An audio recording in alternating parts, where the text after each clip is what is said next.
ক্রমেই বাড়ছে মধ্যপ্রাচ্যের উত্তেজনার পারদ। ইরান ও ইসরায়েল একে অপরের বিরুদ্ধে পাল্টাপাল্টি হামলা চালিয়ে যাচ্ছে। যত দিন যাচ্ছে হামলার তীব্রতা বাড়াচ্ছে দুই দেশ। এই পরিস্থিতির সুযোগ নিয়ে যুক্তরাষ্ট্রকে সরাসরি এই সংঘাতে জড়াতে চায় ইসরায়েল। বিশ্লেষকদের মতে ইসরায়েল কৌশলে এমন এক অবস্থা তৈরি করতে চাচ্ছে যাতে যুক্তরাষ্ট্রকে বাধ্য হয়েই ইরান যুদ্ধে জড়িয়ে পড়তে হয় এবং এর ফলে ইরানের সরকার পরিবর্তনের সম্ভাবনা তৈরি হয়।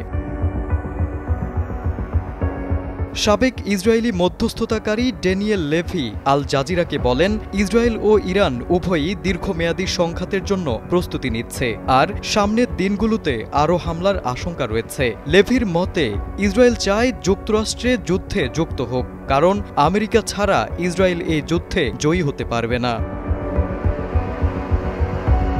লেভি বলেন, যদিও ইরান কখনোই যুক্তরাষ্ট্রের সঙ্গে সরাসরি সংঘাতে যেতে চায় না, কারণ সামরিক দিক দিয়ে তারা যুক্তরাষ্ট্রের সমকক্ষ নয়, কিন্তু ইসরায়েল চাইছে এমন এক পরিস্থিতি তৈরি করতে যেখানে তাদের নিরাপত্তা রক্ষার অজুহাতে যুক্তরাষ্ট্র বাধ্য হয়ে সরাসরি সংঘাতে জড়ায়। ইসরায়েলের ইচ্ছা যুক্তরাষ্ট্রকে সংঘাতে টেনে আনা এবং ইরানে এক ধরনের শাসন ব্যবস্থার পরিবর্তন ঘটানো।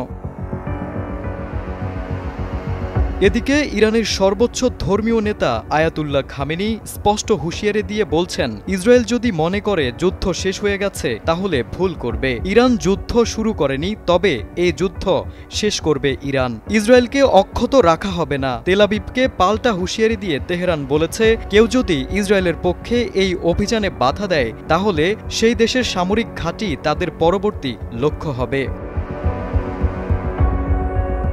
ইতোমধ্যে ইসরায়েল বিভিন্ন দেশে তাদের দূতাবাস সাময়িকভাবে বন্ধ করে দিয়েছে এবং নিজেদের নাগরিকদের প্রকাশ্যে ইসরায়েল সংশ্লিষ্ট প্রতীক প্রদর্শন না করার পরামর্শ দিয়েছে। যদিও আন্তর্জাতিক মহল উত্তেজনা প্রশমনের আহ্বান জানাচ্ছে, কিন্তু বাস্তবতা হল উভয় পক্ষ এখনও আগ্রাসী মনোভাব থেকে সরে আসেনি।